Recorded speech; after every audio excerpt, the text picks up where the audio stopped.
Danny Well, I'm Morgan keen is for it to happen as soon HIV as possible, positive so as a maybe result we of don't. contaminated factor VIII blood given to him in 1985. He's married with 2 children. He also has cancer, undoubtedly aggravated, say his doctors, by the virus he has. He works for Greenwich Council. His wife Zena is a schoolteacher. Before he dies, Danny has to know that his family, who've suffered along with him, will be at least financially secure after he's gone. There are people who have a history of having had to conceal being a haemophiliac in every way, in their social life, in their work life, who've been unable to work. I'm one of the lucky ones. I actually had a reasonably successful life, certainly before all this happened to me. But there are many, many haemophiliacs who've not been able to overcome what is a terrible disease and who've been in that position.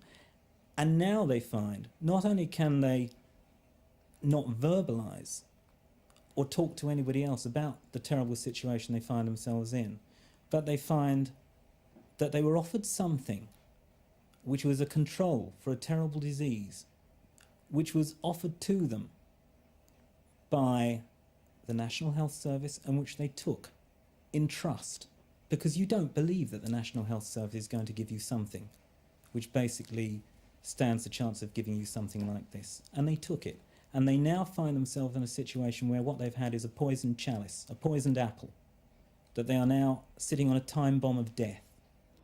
This afternoon, 5 MPs spent an hour with the Prime Minister discussing the plight of haemophiliacs like Danny Morgan. They pressed her strongly to make substantial further compensation for what they have termed these totally innocent victims of AIDS.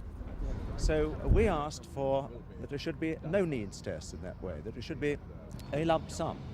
And if there are any extra over and above a substantial lump sum, then perhaps machinery could be devised in which any extra over and beyond a lump sum could be met.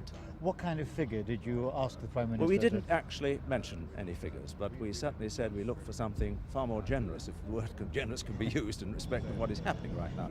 And you're optimistic, are you, about the Prime Minister perhaps seeing your point of view and coming up with some money? I do expect some change, yes. And there'll be a question on compensation for haemophiliacs in the House of